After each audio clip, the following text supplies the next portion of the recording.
On the county line, we'll take a look at the beauty and practicality of bluebirds on this neighborly farm. One of the reasons that we like them so well is because of the insects that the birds eat, you know. Then we'll investigate the origins of Volant and how its name is really pronounced. Later, we find out what the big deal about goats is.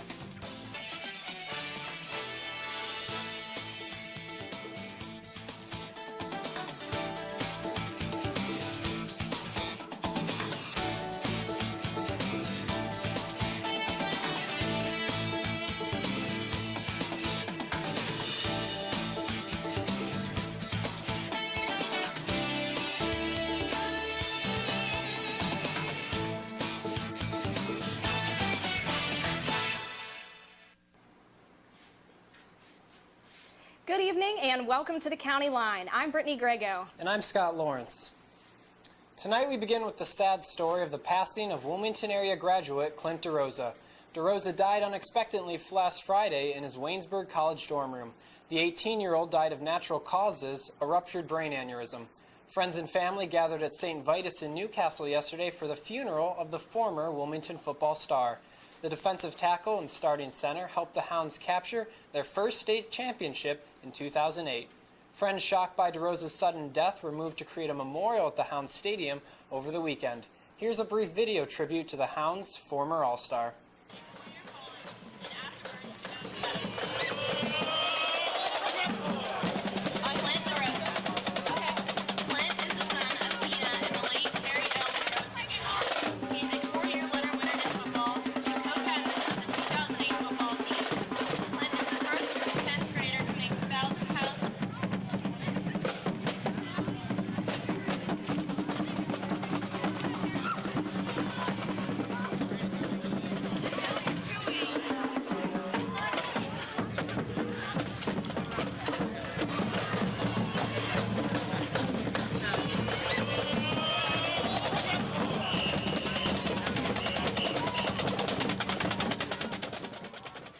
The bluebird is making a comeback in Plain Grove Township here in Lawrence County. That's where we found dairy farmers spending their spare time making the critters feel at home. The bluebird population had declined in recent decades. Experts blame old pesticides. But at the Grassy Crest Farm, Richard and Blanche Kind say the birds are thriving once again. They have dozens of bluebird houses and keep making more to give to neighbors and 4-H clubs. For nearly a decade, the couple has tended the bluebird houses, counting eggs and tracking the babies that hatch. The County Line's Drew Tripolis shows us how this colorful couple turned a bird-watching hobby into a quiet environment. And the mother was in there when we came. Oh. Dairy farmers Richard and Blanche Kind have watched bluebirds for over 6 years. I don't think there's anything. No, this is empty. But see, every fall, I come and clean it out and make sure that all the old debris is out. And then every spring, you clean it out again. They like having them around so much that they've made a hobby of building and setting houses up along their fence line. One of my hobbies is working in the wood shop, and one of the things that we've been doing is building some bluebird houses. Bluebirds don't care if you have new lumber or not.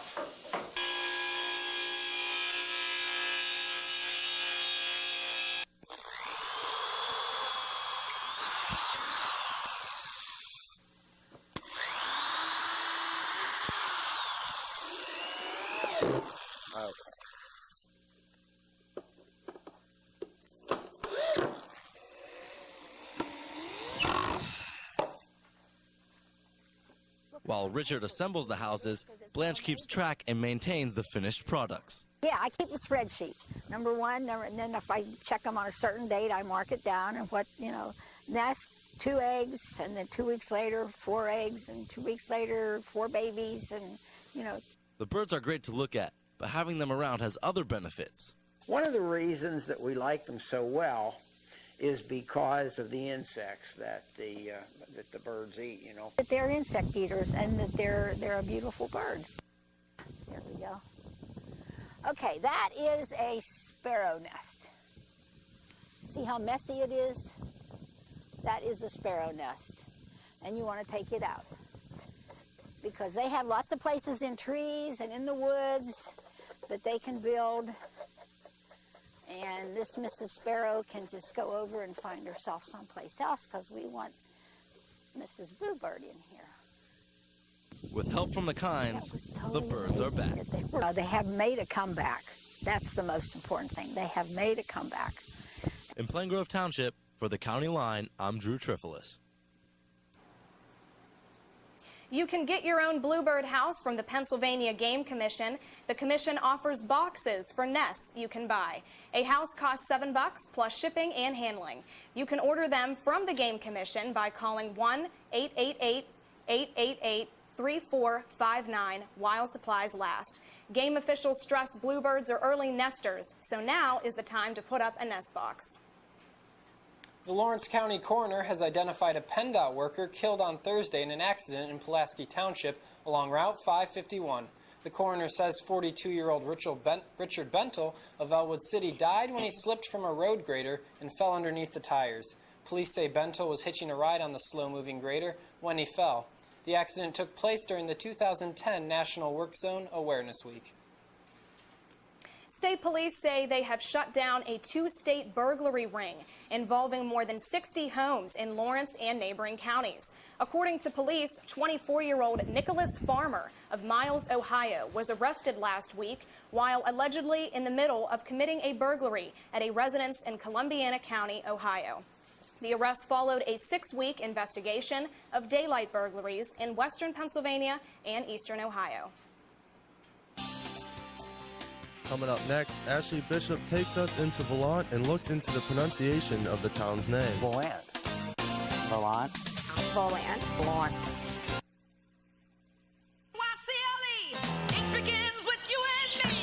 Recycling grocery bags is catching on. Here's my favorite. Let's reduce packaging by getting one big bottle, and it's recyclable. Ooh, this box is heavy. Oh, we'll get this small container of concentrate instead. It's recyclable, too. Now that's smart shopping. Less packaging and more recyclables. All we're asking is for you to recycle. Hey, baby, reduce and reuse. Westminster College is great for working around my schedule. I'm April Stewart. I'm an empty nester. I work full-time and I also work part-time. Westminster College has a flexible schedule that allows me to choose.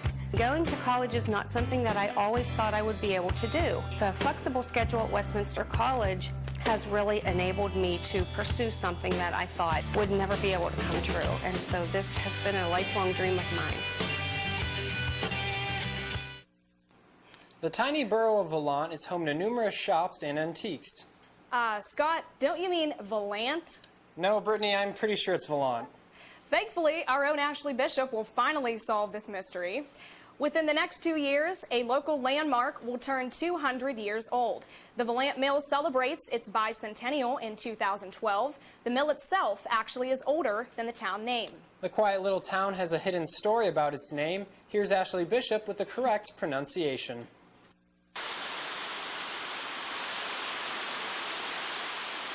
The cascading waters of the Neshannock Creek draws in anglers to the small, sleepy town of Volant.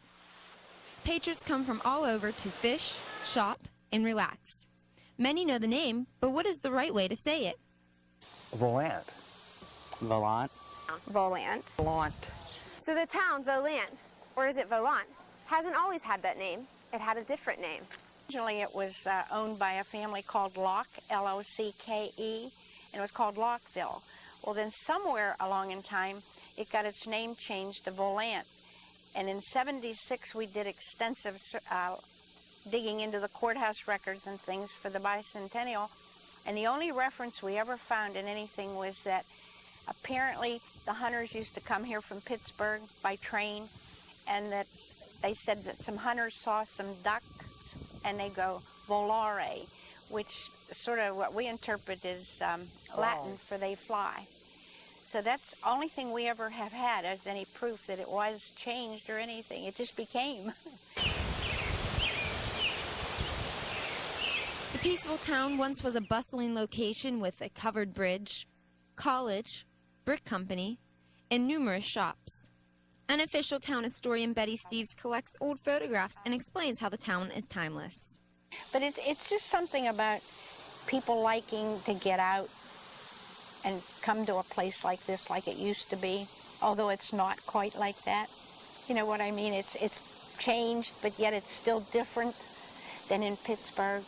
The big city versus little town battle follows through in the pronunciation of the town name. Pittsburghers seem to say Volant.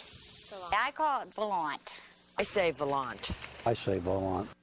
whereas Lawrence County and town residents say, call this town Volant. As far as I know, Volant is the correct pronunciation for it. Well, it seems like most of us around here, we pronounce it Volant. So which is it, Volant or Volant? Locals say they don't care how you say it, as long as you come to visit. In Volant, I'm Ashley Bishop for the County Line. State troopers are cracking down on drivers going the wrong way through the construction zone in Volant. The bridge construction project along State Route 208 over the Neshannock Creek has forced eastbound traffic to use a detour around the town. One lane across the creek remains open for drivers headed west. However, some people headed the other way try to slip across the bridge. PennDOT says some 4,100 vehicles use the bridge every day. Volant residents tell WCN they have witnessed troopers with dozens of citations since the construction began earlier this spring. The new $3.5 million bridge should open in June. Kate Altman of the County Line looks into the history of the Titan Crew and the man behind it all. Coming up next on the County Line, I'm Brittany Grego, and I'm here on the farm, and I'm going to tell you why the goat is the new kid on the block. One day these rats were playing in the woods. What are some matches and that's no good? Listen to smoke before you give it a try. Only you. Don't play with matches. Don't play with fire. Cause there's nothing very funny about a freak-out bunny. Nothing very nice on a homeless mind. So if a gorgeous force is what you desire, don't play with matches. Don't play with fire. Only you can prevent forest fires. Fire.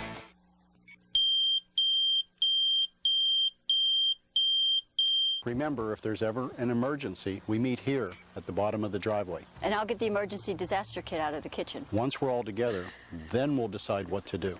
But what about Fido? What about Fido? The Lawrence County Humane Society reminds you to include your pets in your disaster planning. Make sure that your pets have identification tags that include your phone number. To find out more about how to protect your pets in a disaster, contact the Lawrence County Humane Society. After what seems like ages, Chief Engineer of WCN Chuck Shirazi will finally retire. Shirazi has spent over 20 years supervising and operating the campus radio and TV stations. The engineer also formed the college's first Titan crew, the Westminster football team's own camera crew. As part of his senior capstone project, senior broadcast major Matt Ogden takes a closer look at what makes Titan crew and Shirazi so special.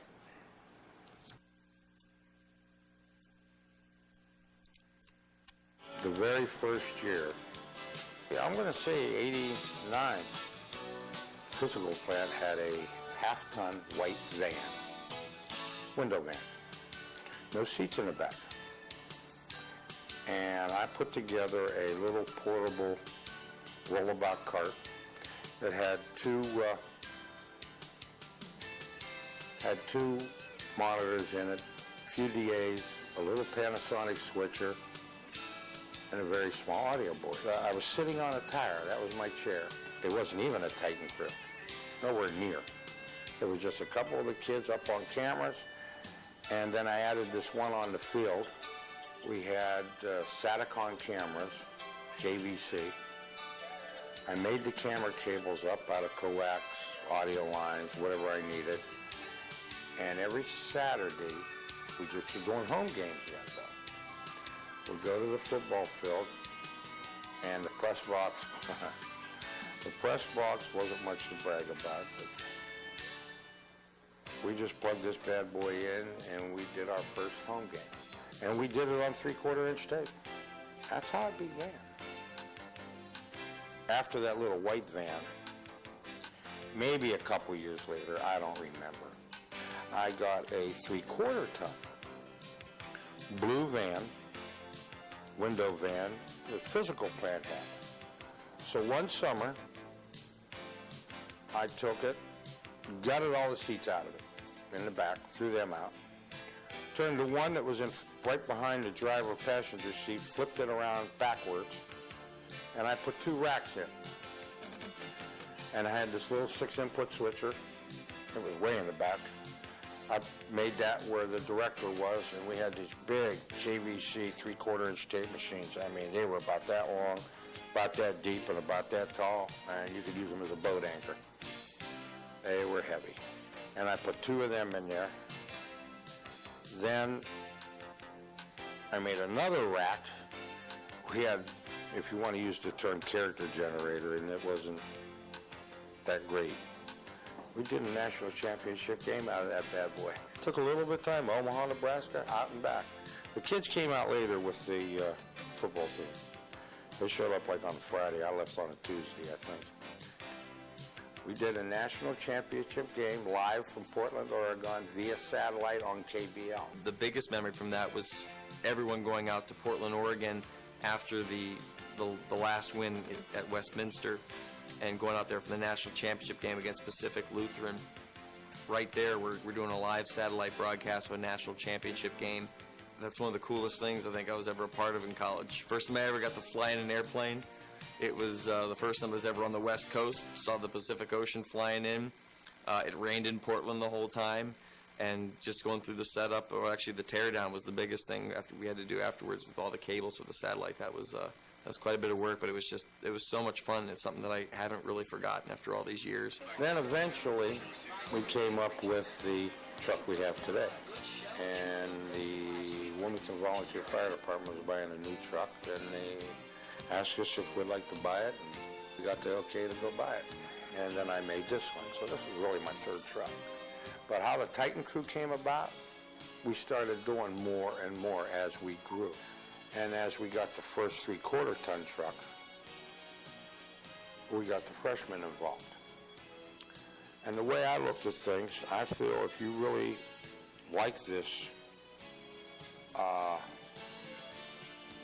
work and you like this major, you'll stick with it. So I started freshmen and sophomores out, strictly freshmen and sophomores.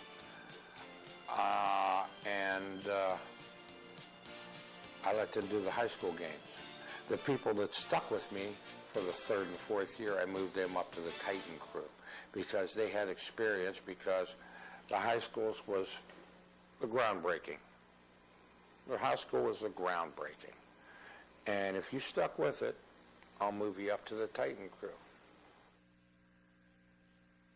And I work in higher education. Parents ask me which colleges they should consider for their children. I know they're looking for an advantage. Like merit scholarships, which could total $80,000, opportunity for student involvement, or even dedicated personal faculty. And as president of Westminster College, I can assure them that their child will gain that here.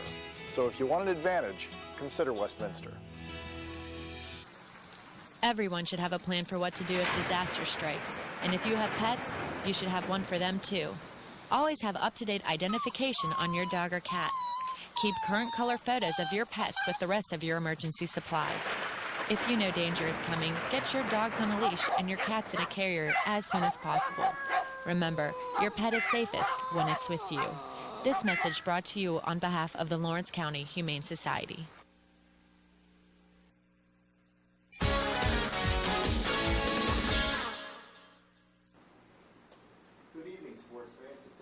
In for this week's edition of Titantown Sports. I'm Mike Hazlett. The Westminster College baseball team swept the Hiram Terriers yesterday in a doubleheader, winning the first game 7-5 and the second 13-10. The Titans look for another round of victories tomorrow when they travel to Bethany, West Virginia, again for a doubleheader.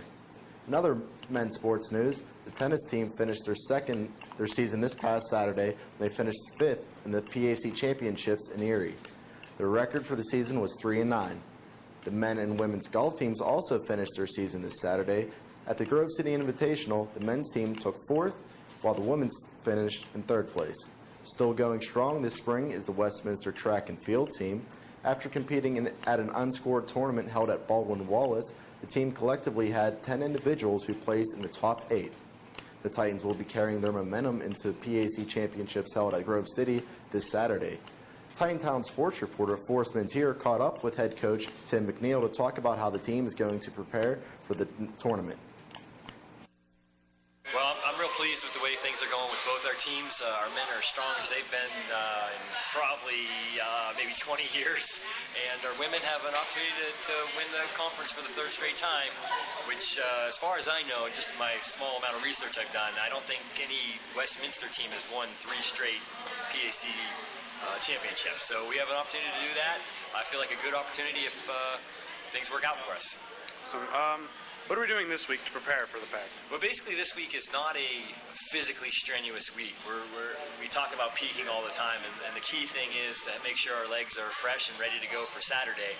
So tomorrow will be a medium hard workout, short and fast, intense. Then after that, the rest of the week, we're just backing it down, rest, stretching, just getting loose, working on a lot of technique stuff, and ready to go for Saturday. Congratulations to senior Lady Titan softball player Jen Emery. Jen broke 2 Westminster records yesterday when the ladies also swept in their doubleheader against Chatham College. Both games ended in the 5th inning when the Titans reached 13 points and left Chatham with 0. Emery has set the record for RBIs with 36 runs batted in for the season and 127 for her career. The Titans softball team has won 5 of their last 6 games. 4 of these victories were in conference, bringing their conference record to 9-3 and 23-13 overall.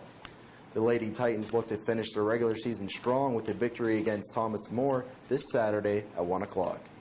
Congratulations to all Titan teams on their season and good luck to those still competing. With the Lady Titans doing so well, it is no surprise junior pitcher Liz Schultz is this week's SAC athlete. Schultz was also named as the President's Athletics Conference Pitcher of the Week. Schultz held down a 3-0 record and 17 strikeouts in 4 appearances last week.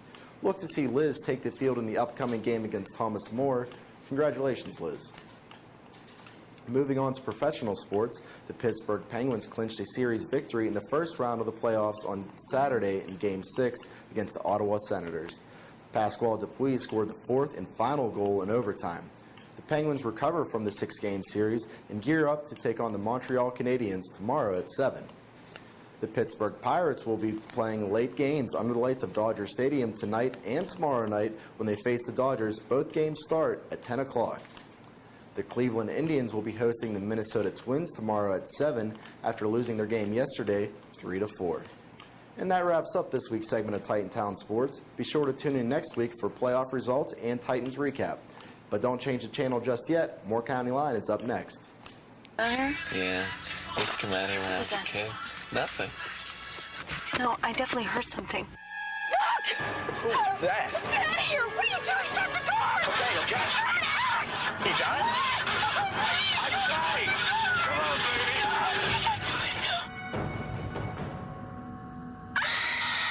Think history is a little scary? Then log on to loc.gov and see how much fun it can be. The Library of Congress at loc.gov. Westminster College is great for working around my schedule. I'm April Stewart. I'm an empty nester. I work full-time and I also work part-time. Westminster College has a flexible schedule that allows me to choose.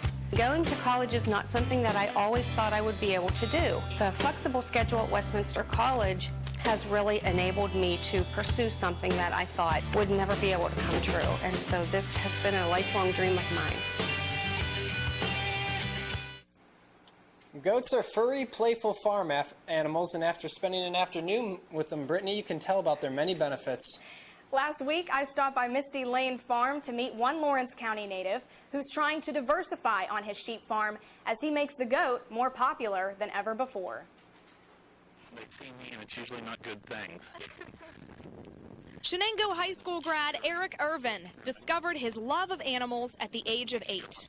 He found his true love, Mindy. I tried to get him to come shear my sheep, and he never left after he sheared my sheep the first time. And they settled on the farm right here in Butler. We roughly have about 200 total head of sheep right now. We're at 12 to 15 goats. Then we have a few cows and a half dozen horses. With the improvement of the market, the Irvins recently added goats to their farm. But why goats, do you ask? Goats are trying to diversify the market. They coexist with the sheep very well and seem to work well together, and kind of trying to diversify the business and have some other aspects and markets for sales and revenue. A lot of people use goats for milk or cheese and even for meat, but you can even use them as pets. Dairy goats need milk twice a day, so Eric only raises meat goats. When we refer to a meat goat, that's what's going to butcher. It's what's going to be eaten and consumed. So you have a lot of ethnic groups that are really into it, and the demand for it has truly increased over the last 5 years. Several different cultures feature goat as a delicacy. It's actually a very diversified market. Middle Eastern and Mediterranean foods are very big in goat. If you're at I've seen it a few times being out of town, but you get into the more upscale restaurants and you look on a menu, you'll see something called cheves. That is actually goat meat. Eric expects his goat population to increase to 30 goats next year. But he says he will never see a day where goats will outnumber the sheep. Same ethnic groups and people that like lamb also like goat also like lamb, and it's very well consumed, and the price difference between goat and lamb, I can't justify having more goats than lambs right now. He breeds the goats in the spring and fall to prepare for the big markets at Easter and Christmas time. By next year at this time, he'll be ready to sell some kids. But the goats don't have to be sold. Some are used just as pets on the farm. They're fun, they're playful. You really have to have some space for them because they can be a bit hard on the neighbors, I guess. They will eat everything they're not supposed to, from your flower garden to your vegetable garden. He suggests anyone planning to raise goats to browse the internet for some great ideas. In Butler County, I'm Brittany Grego for the County Line. Westminster College will host a workshop at McClure Run this Saturday at 9 a.m. The volunteers will meet at the softball field for activities that include plant identification, litter and debris cleanup, and tree and shrub planting. The event is open to the public and will take place rain or shine. Participants should dress appropriately. This week marks the annual battle among the fraternities and sororities here at Westminster as part of Greek Week. Brothers and sisters compete in a variety of events, including kickball, a pie eating contest, and Greek Idol. The week ends with the annual dance competition, Sing and Swing. The show begins this Saturday at 8 o'clock in Orr Auditorium. And that's the news for tonight's edition of the County Line. Be sure to check WCN247.com for all your local campus and community updates. And we'll see you next week for the final episode of the County Line, as well as all the latest sports action in Titantown sports. Good night. Good night.